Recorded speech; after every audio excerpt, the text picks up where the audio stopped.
Okay, today I am making plates, and usually you take one of these things, they're called a bat. I take a little bit of clay, I put it around the bat pins, which are little screws that kind of hold it to the wheel, that you just kind of slip around. I'm putting some little bits of clay down so that it helps it kind of stay level. And line it up. Okay, this is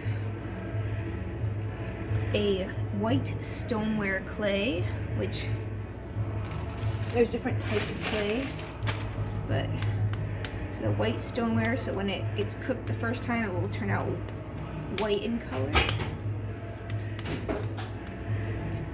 So I'm going to center it on the wheel.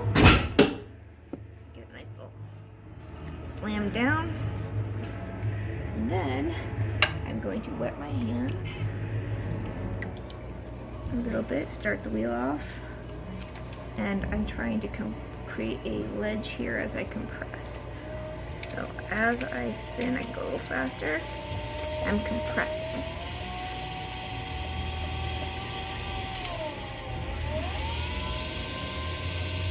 Now this bat, you can already see it wobbling. This is not a great bat, so I'm having bad luck with them today.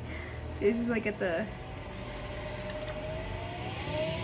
a classroom, so I just kind of took one off the top of the clean pile. Sometimes some are better than others.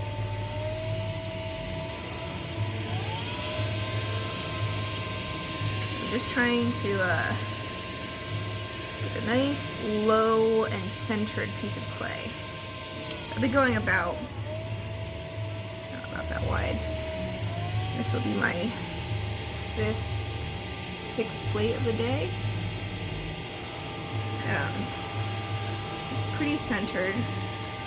It's not too wobbly. I mean, when you have a not very stable base, it's a little hard, but it's decent and I can work with it. So now I'm going to take my fist, my other hand on top, and I'm just going to slowly pull it out towards me. Water. Just a little bit of water so I have some nice glide going. Okay, one more.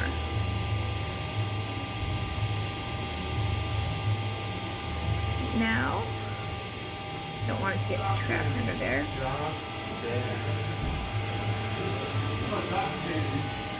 I'm going to push it back in towards the center to compress the clay so that you're not always just pulling clay in one direction. You want to compress in both directions. So I'm pulling it out, away from the center, but then I also start from the outside and compress it back in towards the center.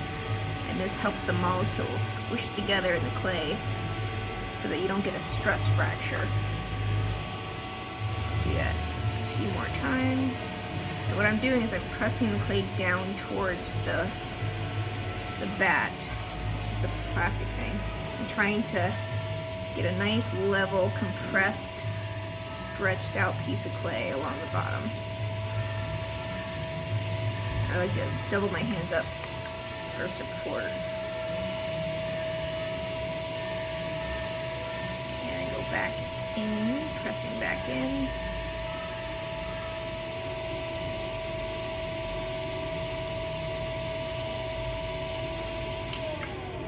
Okay, so let's check my depth using a pin tool. Just gotta poke it. A little thick. I'm trying to go for more of a centimeter. Let's do a few more of these. Pull out. As I pull out the clay, it will help thin out the bottom a little bit. Ooh, a little fast. I don't like going too fast. When I go too fast, I mess up.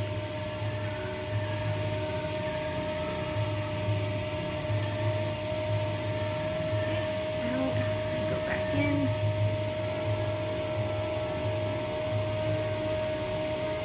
You gotta try to keep your hands level because sometimes you'll get, I mean, I find I tend to, as I pull out, I start dipping into the edge more. And so the middle will kind of like go up ever so slightly, and then when you have the food on the plate, everything will just pool on the outside. If anything, you want a slight downward slope into the middle of the plate so that liquids gather in the center, not the edge of the plate. It's just a little bit more functional.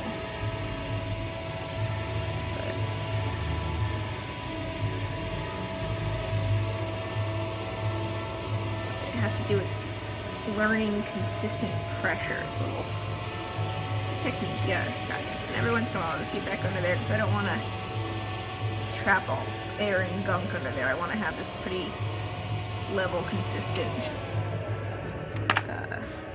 piece. And then I'm going to use a boning tool, which is like kind of sharp at the edge, but not really sharp. It's not sharp, but and then I'm just going to hold it.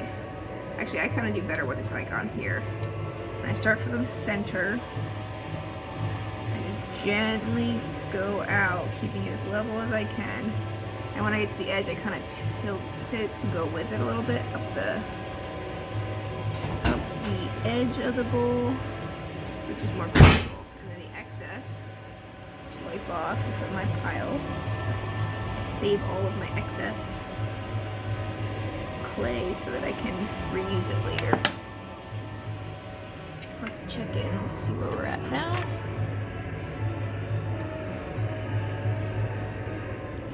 That's not bad. It's about a little more than a centimeter. That's pretty good. So, again, I'm just going to compress one more time. Get that hole out of there.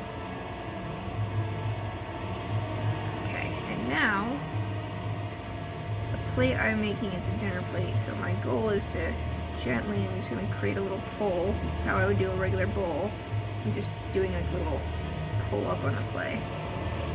Use the edge of my finger, and this one kind of like supports it.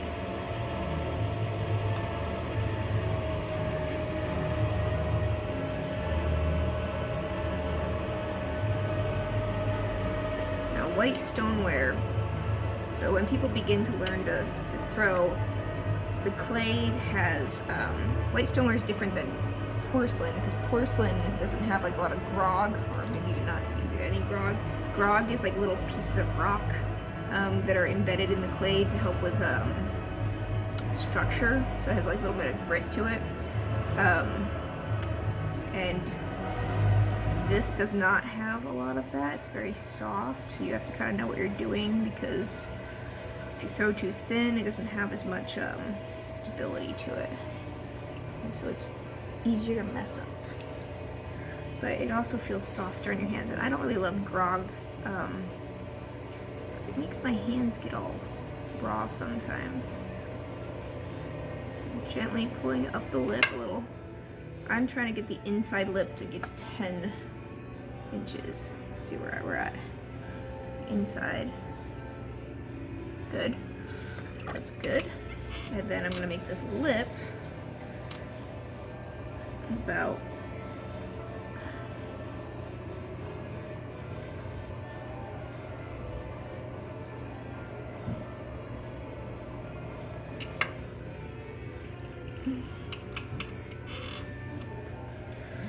having a hard time. This one piece is trying to collapse. I'm just going to compress it in the wall a little bit. This one piece, I must have pinched the lip or something. So what I'm doing right now is I'm just kind of pushing it in and down to kind of compress the base where it goes up. Because for some reason right here it's like bowing out, so I must have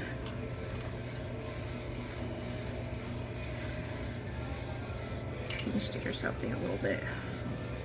I don't usually do that, so little air bubbles, I'm just poking it to help release the air. Let's see if that's still 10 inches. Oh, it's not bad. Okay, so I'm gonna take the lip, and I'm putting my finger underneath, and I'm using these other two to kind of create a ledge.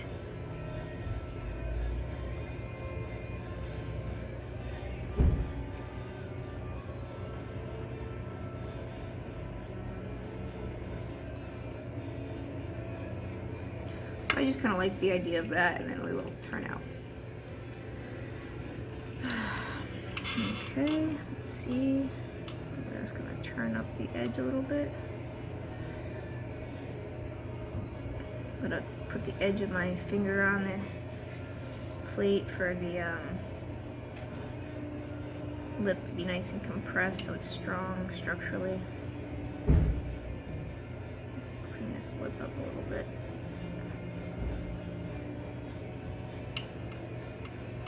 Okay. I want that to be about a little more than a centimeter, 11.5 overall. And 1.5 inches. So it needs a little bit more lip. It's not big enough.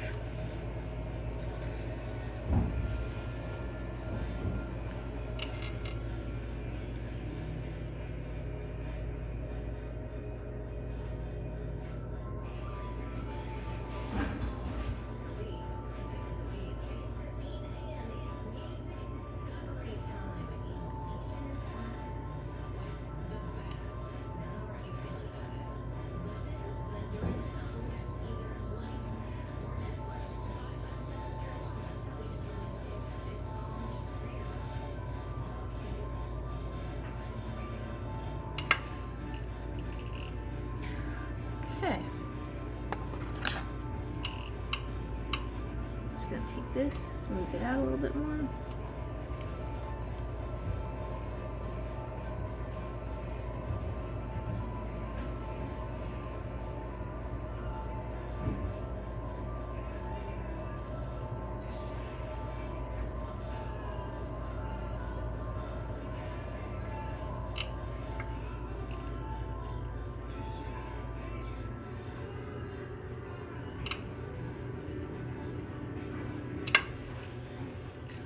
This one's just a little bit wobbly. Like I said, there's not a lot of grog in it, so it's less forgiving. So I'm just gonna let it dry a little bit and then help it firm up, and then when I trim it, it will be a little more stable. So then I would take my sponge and just kind of wipe away on the outside. Just trying to get all that excess water off the wheel. I mean, really great potters throw with hardly any water. I'm not there yet, but I think I'm okay. I just, you can always learn, get better at what you do. This is just a fun hobby for me, and I enjoy it. I think I'm okay. So I'm gonna take the string, pull it right down at the base of the wheel, just gently pull it in towards me as I turn the wheel on so it's spinning a little bit. Okay. That is complete. Okay. Up there. I have made a few plates today. So I'll show you real quick. That's the first one, second one, third, fourth, and that's actually the fifth, but that one didn't have a lip, and this was the sixth. Yay!